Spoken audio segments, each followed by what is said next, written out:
2 सितंबर 1975 दिल रूपी तख्त नशीन ही सत्युगी विश्व के राज्य का अधिकारी। क्या आप बच्चे अपने को त्रिमूर्ति तख्त नशीन समझते हो? आज की सभा त्रिमूर्ति तख्त नशीन की है। अपने त्रिमूर्ति तख्त को जानते हो न? एक है अकाल मूर्त आत्मा का यह भरे कुटी रूपी तख्त, दूसरा है विश्व के राज्य का तख्त, तीसरा है सर्वश्रेष्ठ बाप दादा का दिल रूपी तख्त। ऐसे हरेक अपने को तीनों ही तख्तों पर नशीन अनुभव करते हो या सिर्फ जानते हो? क्या आप ज्ञान स्वरूप हो या अनुभव स्वरूप भी हो? मैं श्रेष्ठ आत्मा अनेक बार इसकी तख्त नशीन बनी हूँ। ऐसे अनेक बार की स्मृति स्पष्ट रूप में और सहज रूप में अभी अभी की बात महसूस होती है। कब की बात नहीं लेकिन अब की बात है। ऐसा अनुभव करने वाले बाप दादा के अति स्नेही और अति समीप हैं। इन सब तख्तों का आधार बाप दादा के दिल तख्त नशीन बनना है। उसके लिए मुख्य साधन कौन सा है, उसको जानते हो? सहज साधन है ना? कौन सा साधन है? दिल तख्त। जो स्वयं तख्त नशीन है वो अच्छी तरह जानते हैं कि बाप दादा को सबसे प्रिय कौन सा बच्चा लगता है। बाप को दुनिया वाले क्या समझते हैं कि बाप भगवान क्या है? God is truth. सत्य को ही भगवान कहते हैं। बाप दादा सुनाते भी सत्यनारायण की कथा है और स्थापना भी सतयुग की करते हैं।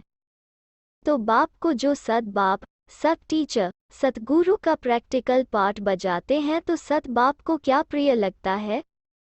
सच्चाई।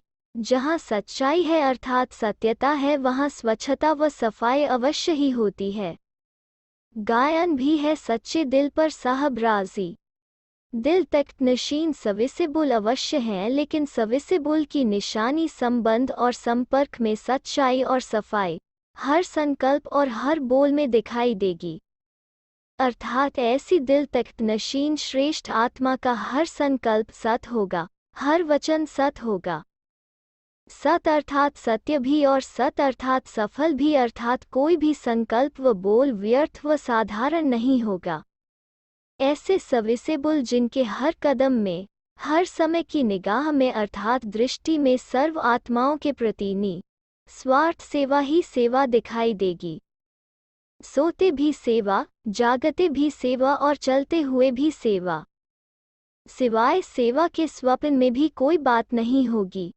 ऐसा सेवाधारी जो अचल और अथक होगा, ऐसा ही बाप दादा के दिल तख्त नशीन होता है। समझा? निशानी क्या होती है? ऐसे दिल तख्त नशीन के लिए विश्व के राज्य का तख्त प्राप्त करना निश्चित ही है। जैसे इन एडवांस सीट बुक होती है ऐसे कल्प कल्प के लिए राज तख्त निश्चित है। प्रकृति को अधीन कर विजयी बनने वाले बच्चे विश्व के राज्य के अधिकारी बनेंगे अथवा नहीं, यह संकल्प भी नहीं उठ सकता। प्रकृति ऐसे अपने विजयी मालिक के आगे पीछे दासी के समान झुकती रहती है व प्रणाम करती रहती है।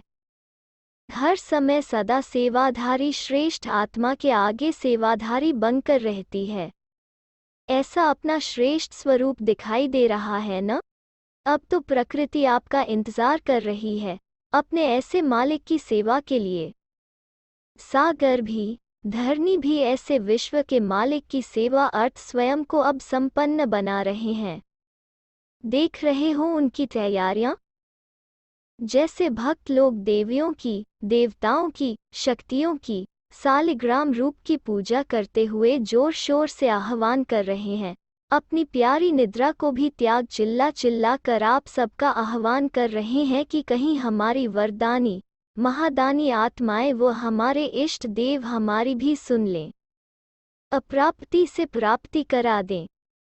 ऐसे ही अब समय समीप होने के कारण भक्तों के साथ साथ प्रकृति भी आपका आह्वान कर रही है कि कब हमारे सतो प्रधान मालिक हमारे ऊपर राजी हो, आप राज्य करेंगे और प्रकृति भी सतो प्रधान चोला धारण करेगी। क्या प्रकृति का आह्वान भक्तों का आह्वान दिखाई व सुनाई दे रहा है? इनके आह्वान के साथ दूसरी ओर बाप दादा भी आह्वान कर रहे हैं कि समान और संपूर्ण बनकर सूक्ष्म वतन निवासी फरिश्ता बनकर बाप के साथ घर चलें। चलना है या संगम ज्यादा भाता है? क्या एवरेडी बन गए हो? जहां बिठाएं, जिस रूप में बिठाएं और जब तक बिठाएं ऐसे वायदे में सदा स्थित रहते हो? लास्ट ऑर्डर रूहानी मिलिट्री को कितने समय में मिलेगा? 1 सेकंड का ऑर्डर होगा। 1 घंटा पहले इतला नहीं होगी, तब तो 8 रत्न निकलते हैं। डेट निश्चित बता करके पेपर नहीं लेंगे, अर्थात लास्ट डेट जो ड्रामा में निश्चित है वो निश्चित डेट और समय नहीं बतलाया जाएगा। यह तो एवरेज बताया जाता है, लेकिन लास्ट पेपर एक ही क्वेश्चन का और 1 ही सेकंड का होगा। इसलिए बच्चों को एवरेडी बनना है। हर समय स्वयं को चेक करो कि समेटने की शक्ति और सामना करने की शक्ति दोनों शक्तियों से संपन्न बन गए हो। समेटने की शक्ति का बहुत समय से कर्तव्य में लाने का अभ्यास चाहिए। लास्ट समय समेटना शुरू नहीं करना, समेटते ही समय बीत जाएगा। समेटने का कार्य तो अब संपन्न होना चाहिए।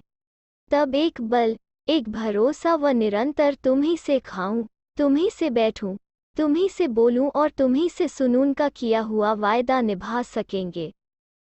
ऐसे नहीं कि 8 घंटा तुम्ही से बोलूं, सुनूं, बाकी समय आत्माओं से बोलूं व सुनूं। यह निरंतर का वायदा है, इसमें चतुर नहीं बनना। बाप की दी हुई पॉइंट्स बाप के आगे वकील के रूप में नहीं रखना। अमृतवेले कई वकील बनकर आते हैं, वकालत सतयुग में नहीं होगी, इसलिए बाप दादा के आगे ऐसा नटखटपन नहीं करना। वकील की बजाय जज बनो, लेकिन किसका? स्वयं का जज बनना, दूसरों का नहीं। बाप दादा को सारे दिन में अमृतवेले के समय बच्चों के विचित्र खेल देखते हर्षित होने को मिलता है। उस समय हर एक का फोटो निकालने योग्य पोज व पोजीशन होती है। साक्षी होकर आप एक दिन भी देखो तो बहुत हंसोगे। कोई योद्धा बनकर भी आते हैं, बाप के दिए हुए शस्त्र बाप के आगे यूज करते हैं।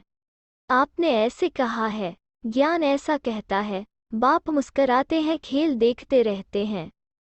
योद्धा की बजाय विजयी बनो, तभी त्रिमूर्ति तख्त नशीन बन सकोगे। समझा? अच्छा, ऐसे सदा विजयी, सर्व वायदे निभाने वाले, बाप दादा के अति स्नेही और समीप, प्रकृति को दासी बनाने वाले और सर्व आत्माओं की सर्व मनोकामनाएं पूर्ण करने वाले श्रेष्ठ आत्माओं को बाप दादा का याद, प्यार और नमस्ते।